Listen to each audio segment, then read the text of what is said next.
Buenas noches, bienvenidos a Desde la Otra Acera, espacio de análisis de la realidad nacional de la Asociación de Profesores de Segunda Enseñanza APSE.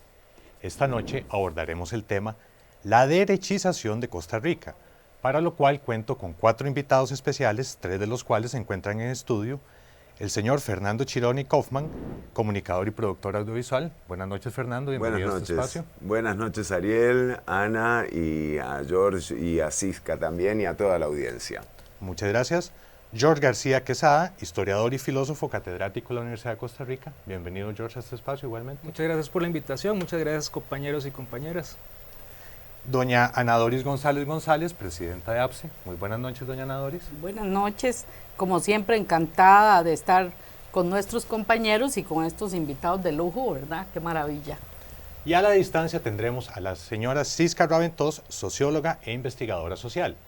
Les explico la dinámica de este espacio, que consiste en la visualización de algunos videos, luego de lo cual iniciaremos con algunas preguntas generadoras para iniciar propiamente la conversación de esta noche. El tema de hoy se trata sobre la derecha, pero ¿qué es exactamente este espectro político? Durante las elecciones se tiende a hablar de derecha y de izquierda, de comunismo y de liberalismo, pero exactamente ¿cómo se puede comprender este concepto? ¿El gobierno actual de Costa Rica es de derecha?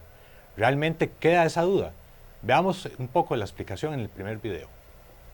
Digamos, por ejemplo, el PAC se colocó en el imaginario público, como en la opinión pública, como un partido que iba a defender el Estado. Y tuvimos 2 administraciones del PAC con relaciones muy diferentes con el Estado. Tenemos una administración de Luis Guillermo Solís, que trató de consolidar y recuperar algunas de las funciones del Estado, y después tuvimos al gobierno de Carlos Alvarado Quesada, que pasó algunas de las medidas con las cuales soñaban los neoliberales desde los años 90 y que nunca habían logrado aprobar, como es el caso de la regla fiscal, ¿verdad? La regla fiscal era como el sueño de los neoliberales, digamos, de Miguel Ángel Rodríguez en 1990, y se aprueba en 2018, casi 30 años después, por parte de un partido que se había postulado como defensor del Estado. Entonces, es muy complicado, digamos, verlo desde el ángulo de las fuerzas políticas. Lo que sí es cierto es que en la ciudadanía hay una experiencia y una vivencia de este Estado interventor en lo social que casi lo da por sentado. Eso pasa muchas veces con políticas públicas que han existido desde hace mucho tiempo, que ya la gente ni siquiera se acuerda cuándo se originaron.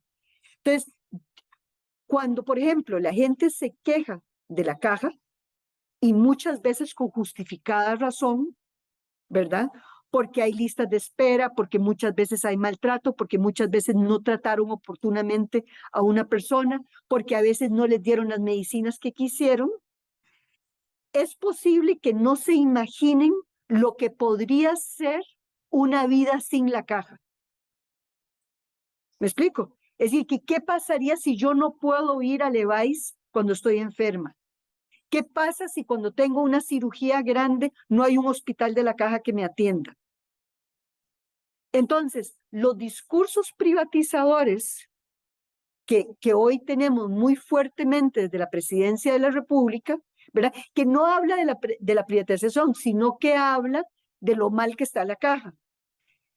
Es lógico que tengan una resonancia entre gente que ha vivido malas experiencias, pero lo que es grave es que esas personas probablemente no imaginen lo que podría significar una vida sin la caja, o lo que pueda significar que se enferme alguien no ir a la caja. Entonces, en ese sentido, y volviendo a la experiencia de, digamos, de lo que fue la defensa del Estado en todo este periodo del combo del ICE y de la lucha contra el TLC, es importante que pensemos en las fortalezas de este modelo de país que nos dio tantas cosas, y que si bien hoy existe mucha gente que no accede a la caja, La meta es que esas personas sean incluidas, no destruir la caja. Muchas gracias por continuar en este espacio. Les pregunto a los invitados en el panel, en el estudio, propiamente de qué hablamos cuando hablamos de derecha, cómo se puede comprender este espectro político. No sé, cualquiera puede responder. Creo que la derecha sea gobierno en este momento, ¿no? No cambia en mucho de lo que ha pasado los últimos 40 años. Creo que lo que sí ha cambiado es que tenemos una especie de derecha un poco más kamikaze en el poder. Y también un poco más aventurada en términos de alguna forma, desestructurar lo que habíamos conocido como la esencia del ser costarricense, que se basaba justamente en el Pacto Social del 43, en lo que se logró en el 48, y ahora nos estamos encontrando con que este gobierno audaz y kamikaze por ciertos momentos, también cuenta con un apoyo popular que antes no estaba, ¿no? Entonces creo que hay varios desafíos por delante si la idea es preservar esta idea de Estado Social de Derecho que hemos tenido desde la fundación de la Segunda República o si realmente vamos a dejar que esta gente arrase un poco con todo, ¿no? Pero específicamente, ¿a qué puede responder el concepto político de derecha? Porque lo que nos describe Fernando es una descripción ideológica, pero no corresponde específicamente a un concepto. Vamos a ver, creo que hay procesos importantes de fondo. Me parece que hay que señalar que la composición del trabajo ha cambiado mucho, o sea que desde los 90 para acá hay una precarización de la situación de las personas trabajadoras, ¿verdad? Ya ese modelo del trabajo asalariado pues ya no corresponde tanto a lo que la población espera, ¿verdad?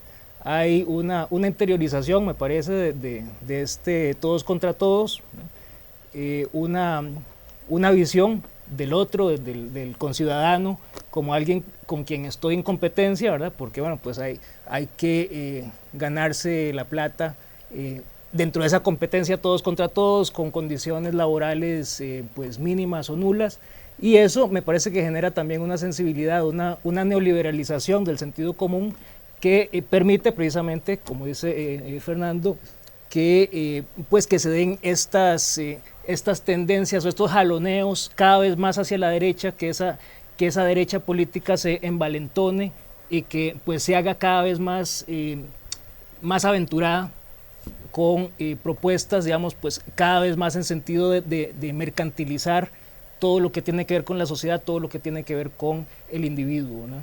Entonces me parece que ese es el trasfondo del que estamos hablando acá. Hay una gran pregunta en esto que es si lo está logrando, ¿no? Y yo creo que aquí hay un gran paréntesis, porque no veo por dónde. Estamos a 14 meses de gobierno y luego de nuevo de 40 años de gobierno de derecha, y realmente lo que hemos visto es que la sociedad costarricense a lo largo de la historia ha logrado, digamos, revertir procesos tan severos como el de los 90, por ejemplo, en América Latina, incluso con la discusión de la agenda de implementación del Tratado de Libre Comercio con los Estados Unidos. Todos estos proyectos no lograron desmantelar el Estado costarricense. Ahora vemos que tenemos un gobierno con apoyo popular, con mayoría en la Asamblea Legislativa, pero no aprueban proyectos. Todos los decretos se los devuelven porque están mal redactados. Tienen renuncias todos los días en el gabinete. Entonces, ¿está lográndolo la derecha? Es una de las preguntas que creo que hay que hacerse. Pero les pregunto a ustedes para tener claridad en un concepto, porque pareciera dar la apariencia de que en este momento el gobierno es de derecha, aparte del propio partido de gobierno, hay grupos todavía más radicales como los neopentecostales, y básicamente la base socialdemócrata de Liberación Nacional, que era el partido más relevante de Costa Rica hasta hace unos años, ya eso desapareció. Entonces, ¿qué pasa con estos fenómenos históricos? Sobre todo con la definición ideológica de algunos partidos políticos.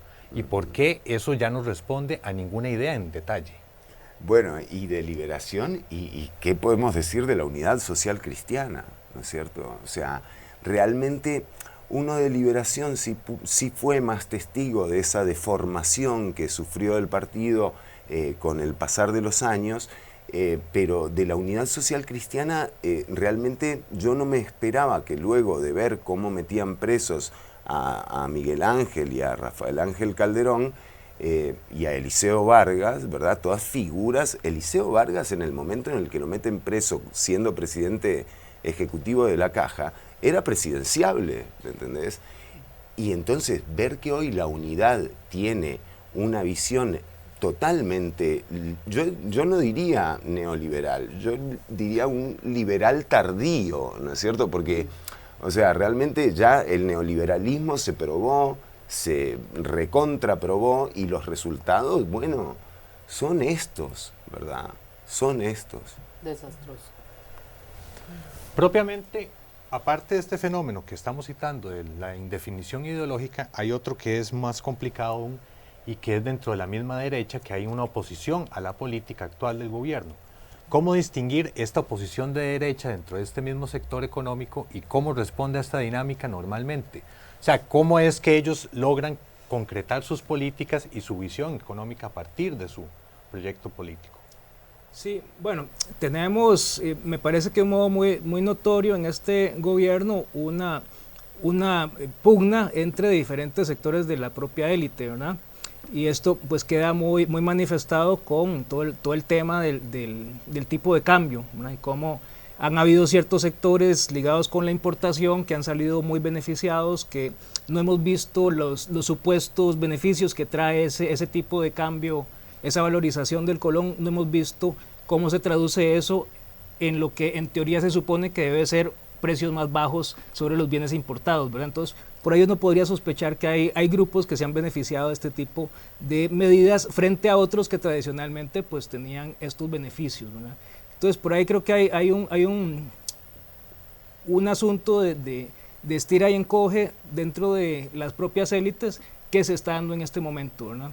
Y por ahí, pues bueno, me parece que eso se presta para una cierta confusión entre los sectores populares respecto de que pues pueda haber una percepción de que este gobierno está yendo contra los intereses tradicionales, ¿verdad? Viendo como si fuera que va contra todo este sector, contra esta clase social que se ha beneficiado del modelo económico en los últimos 40 años, ¿verdad? Cuando en realidad pues no es así, es contra cierto sector dentro de esa clase que ha estado, digamos, luchando, que ha tenido conflicto este gobierno. Pero, perdón, porque es muy importante para que nuestra gente, los afiliados de la APSE, los trabajadores en general, que en realidad no entendemos filosóficamente hablando los conceptos formales de derecha, etcétera, pero sí hay una noción que tenemos nosotros los trabajadores que se llama el asunto del mercado, porque entonces pareciera que todo esto gira alrededor del asunto del mercado, de la oferta, de la demanda, de esa lucha de posicionamientos, porque quieren acaparar el mercado, porque son los que quieren mandar, porque son los dueños de la producción, etcétera, etcétera, y nosotros los trabajadores somos los peones, los esclavos de esa producción, y por eso cada día vamos a ser más pobres. Es decir, el pueblo en general, porque una tarea de esta organización de la APSE ha sido siempre el desarrollo y la claridad ideológica y de conciencia de la gente, porque si usted lo tiene claro se puede defender, y ahí es donde radica que todavía no hayan podido desarmar el Estado de Derecho que tenemos, porque en nuestro interior tenemos nosotros todavía esa ventanita de luz que nos dice algo está pasando, esto no es lo correcto, tenemos que estar aquí, tenemos que mantener lo nuestro, pero por eso este espacio es tan importante, porque es interesante que enmarquemos con palabras simples lo que está pasando, sumándole a esto pues el aprovechamiento que está haciendo este gobierno en el tema del populismo, de la nota de que yo me echo la bronca, etcétera, etcétera, y nos van arrastrando, y a los que se pongan por delante. Pero y mire, doña Ana Doris, usted marca algo muy interesante, el tema de la clase trabajadora. ¿Qué ha logrado, por ejemplo, este modelo porque es un modelo de desarrollo, en definitiva, la derecha. Es un modelo de desarrollo que entiende que la forma de mejorar la calidad de vida de las personas es mejorando los ingresos de las empresas. Bueno, ese modelo de desarrollo lleva 40 años sin dar ese resultado, pero el resultado que sí ha dado es que ha generado una nueva clase social. Hoy, aquí, en el año 2023, en Costa Rica, por primera vez en la historia, tenemos una clase trabajadora de pobres. Antes tener trabajo era movilizador social, ahora no. Ahora usted puede tener trabajo y seguir siendo pobre. Esto es una locura y una dicotomía que tiene también la derecha con su autopreservación, porque realmente seguir generando trabajadores y trabajadoras pobres, ¿a quién le van a vender? O sea, usted decía, la oferta y la demanda determinan los criterios a partir de los cuales se hacen políticas públicas.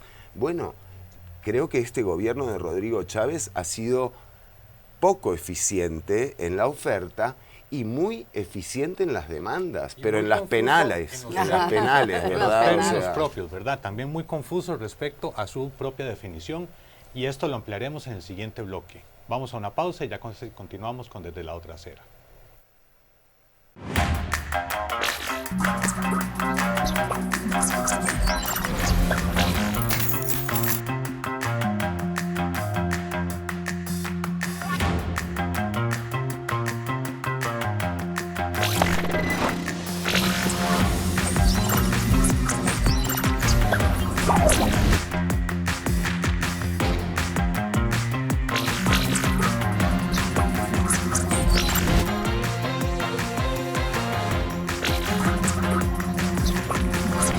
¿Sabía usted que actualmente estamos pagando por el gallo pinto más caro de la historia? Todo sube, menos los salarios, y el sueldo no alcanza para nada. ¿Y los trabajadores qué? Gracias por continuar con este espacio. Los invitamos a compartir esta información para seguir construyendo el espíritu crítico entre todo Costa Rica, que es una necesidad indispensable en este momento de nuestra historia. Para hablar propiamente de qué es derecha e izquierda, hay que recordar algunos momentos álgidos de nuestra historia reciente, como el TLC o el combo fiscal del 2018. Pero exactamente cómo se pueden definir ambos conceptos. Veámoslo en el siguiente video con Cisca Raventós. Quienes estuvieron a favor apoyaban, digamos, una mayor inserción de Costa Rica en la globalización neoliberal, ¿verdad? Y como tal, digamos, eso le asigna un poder mucho mayor al capital transnacional y debilita la posición de los estados con respecto a lo que son las fuerzas económicas. No me gusta llamarlas de mercado porque son fuerzas que no tienen reglas de mercado, sino que son fuertemente monopólicas o oligopólicas. Entonces, y por otro lado, quienes estuvimos en contra, el centro de nuestro estar en contra era defender un proyecto país en el cual el Estado había tenido un lugar central en la conformación de nuestra sociedad, de nuestra economía, de toda nuestra vida en sociedad. A mí me parece que, pensemos por ejemplo que a partir de los años 40 y hasta los 80 tuvimos todo un periodo en el que cada vez el Estado intervenía en más cosas, ¿verdad? Es decir, de pronto el Estado era el dueño de los bancos, no habían bancos privados, se encargaba de la salud, se encargaba de la educación, se encargó de la vivienda, del agua potable, de la electricidad, de las telecomunicaciones, es decir, un amplio ámbito mucho mayor que muchos otros países del mundo, ¿verdad? Del combate a la pobreza. Entonces, es un Estado que intervino muchísimo y que generó las reglas para el mercado, ¿verdad? Y lo que hicieron las fuerzas favorables, en contra del TLC, era defender ese modelo de país y ese modelo de Estado, ¿verdad? Que en realidad no se restringe solo al TLC, tiene un antecedente muy, muy importante, que es la lucha del combo del ICE, ¿verdad? Porque el ICE fue una cosa muy, muy sorpresiva. En la Asamblea Legislativa pasaron con más de 50 votos la apertura de las telecomunicaciones a empresas privadas, ¿verdad? Y el país se levantó. ¿Y se levantó por qué? Porque el ICE incluso como consolidó el territorio nacional, es decir, conectó a la gente de los pueblos más remotos a través de llevar luz, electricidad y llevar teléfonos. Entonces, lo que defendíamos sobre todo quienes estábamos en contra del TLC era tratar de conservar ese modelo de Estado y profundizarlo. Agradecemos a Cisca por habernos ampliado este concepto político y partiendo de esta definición, parece irónico que Costa Rica, siendo un país donde han existido garantías sociales como la educación pública, la salud, la seguridad social, etcétera, hubo una generación importante de los costarricenses que se criaron y se formaron con todas estas garantías sociales y que ahora están hablando más bien contra las instituciones públicas y hablando inclusive de su desaparición. ¿Cómo se explica esta ironía, esta contradicción en el fenómeno político costarricense? Sí, es una pregunta clave, me parece, para entender a dónde estamos en este momento, ¿no? Bueno, podríamos señalar primero, ¿verdad?, cómo ese modelo de desarrollo de los años 50 principalmente se basaba en cierto lenguaje de clase, digamos, se hablaba de clases sociales, ¿verdad? Ya ahora eso no. Ya el lenguaje que nosotros hablamos ahora no tiene que ver con clases sociales, digo en términos generales, ¿verdad? Lo que socialmente conversamos, digamos, lo que se habla en la opinión pública, en los periódicos, en redes sociales, no tiene que ver mayor cosa con clases sociales, ¿verdad? Y ahí hay una figura que es muy importante en el lenguaje tradicional con el que crecimos acerca de qué somos como sociedad, que es el de clase media, ¿verdad? La clase media era una aspiración, era una promesa de ese modelo socialdemócrata que pues ya no existe. O sea, cuando yo era niño, cuando era adolescente, podía tener esa expectativa de llegar a tener un trabajo asalariado, estable, y llegar eventualmente a tener, qué sé yo, ciertas comodidades, tener casa propia, etcétera. Y eso son cosas que han desaparecido de las expectativas de la gente joven actualmente, ¿verdad? Entonces, creo que es importante señalar esta desaparición de la idea de clase media, digamos, esa base del discurso socialdemócrata, como uno de los asuntos de la derechización de nuestro sentido común. Y eso me parece que está ligado de un modo muy importante con que esa clase media era cara, entre comillas. O sea, esa clase media requiere de una redistribución de recursos para subsidiar los servicios, etcétera, para pagar los salarios de esta gente que son muchos de ellos profesionales, etcétera. Y si esa carga, si esos costos van a recaer en una estructura de impuestos sobre quienes menos tienen, eso va a generar necesariamente crispación, resentimiento, etcétera. Porque eso, dentro del modelo socialdemócrata, quienes lo pagaban eran quienes movían el capital, ¿verdad?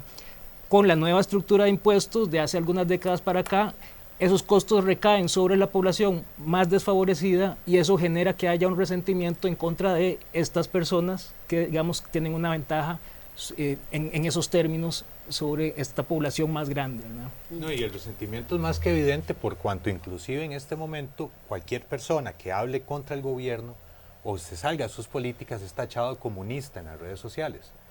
Propiamente, ¿cómo se une, cómo es que se explica la cohesión de la oposición política?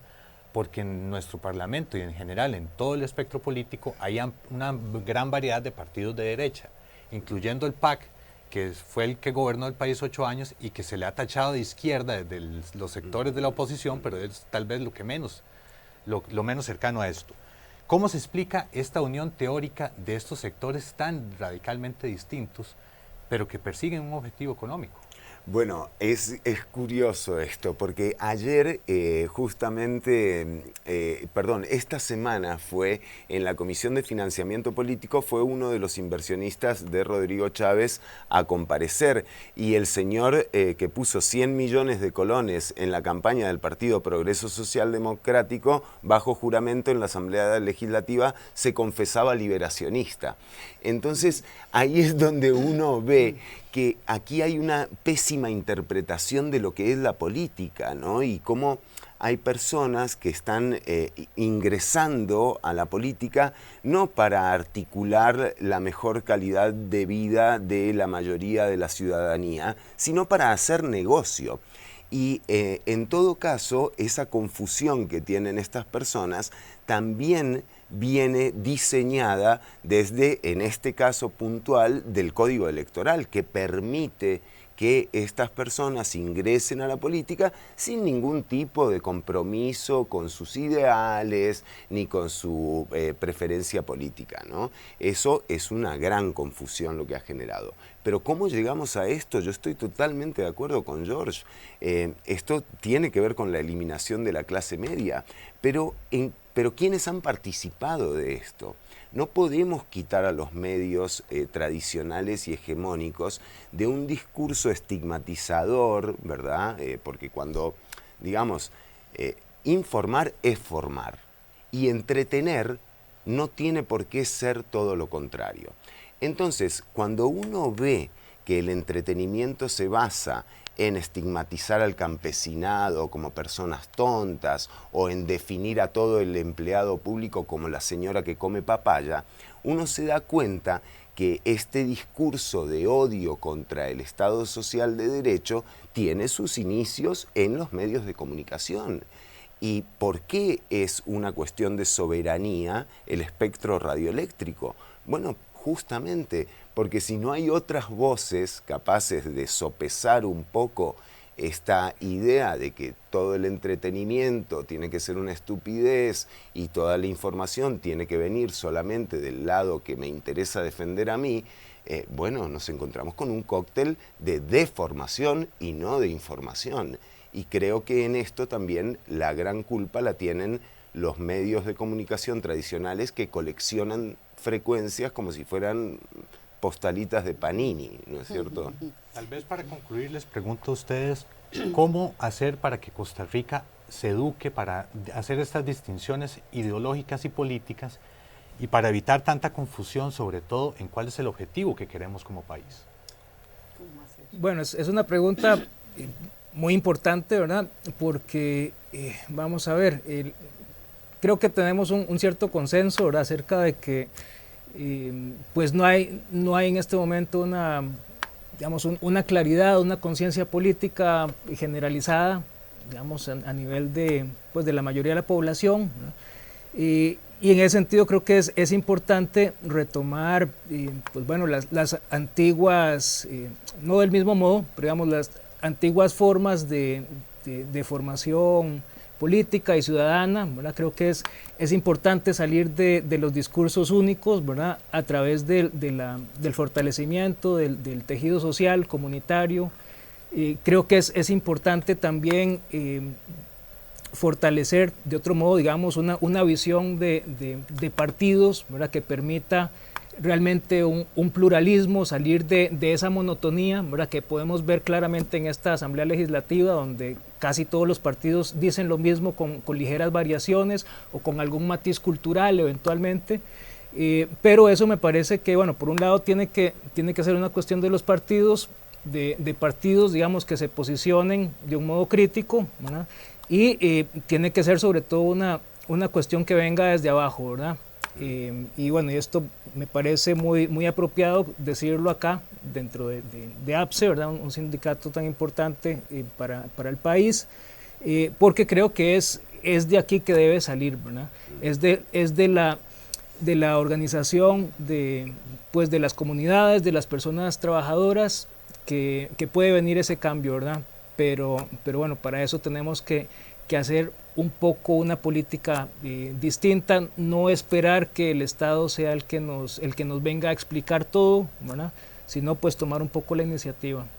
Bueno, pero es que qué compromiso tan grande nos plantea en realidad. Les echaron Es un decir, buen churuco, sí, ¿verdad? nos lo devolvió aquí en nuestra propia casa.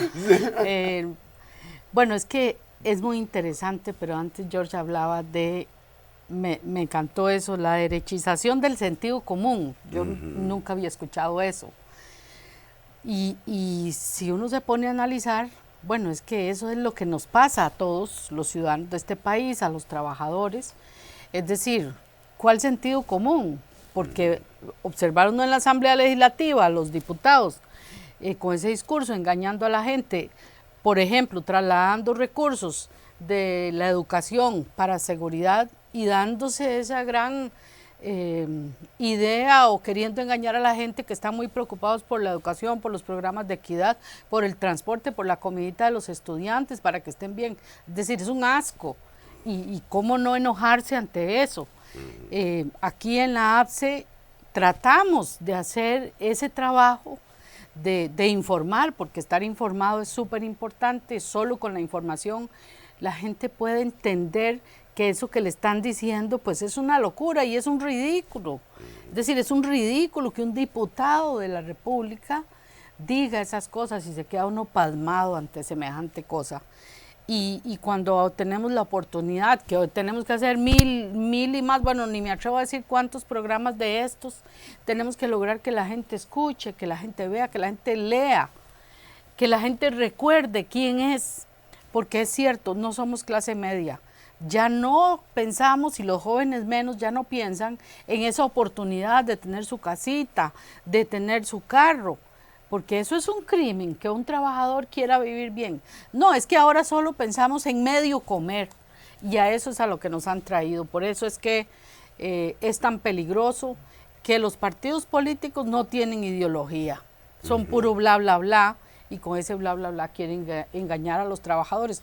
Que es cierto, se necesita más educación, pero con un sistema educativo como el nuestro, en el que ya los docentes no somos pedagogos, sino administrativos, hacemos papeles y damos reportes estadísticos todos los días y ya no podemos hacer nuestra labor. De eso es de lo que estamos hablando. Un pueblo menos educado, menos consciente, es simplemente un montón de esclavos y de peones para producir esa riqueza que está en manos de otras personas. Sí, yo creo que tomar conciencia de lo que nos ha ocurrido en este tiempo es muy importante, valorar esta propuesta que está haciendo el gobierno, que el gobierno que realmente tiene que definir su agenda. Yo los veo muy en el aire realmente, me preocupa muchísimo lo que va a pasar después de este gobierno. Creo que Rodrigo Chávez ya está haciendo una anécdota, nada más, y creo que lo que viene después sí es algo que tenemos que replantear un poco hacia dónde vamos, porque hay que definirlo entre todas y todos. Esto no lo puede definir solamente una persona desde Zapote. Aunque ellos quieran. Exacto. Bueno, como vemos, es un trabajo continuo que requerirá mucho más tiempo. Por ahora vamos a dejar el tema en este punto. Le agradezco a los invitados. Fernando, muchas gracias por su participación. A ustedes. George, igualmente, muchas gracias por su presencia. Muchas gracias. Doña Ana Doris, muchas gracias por su compañía. No faltaba más. Así es que le agradecemos también sus intervenciones y nos esperamos el próximo jueves desde la otra acera.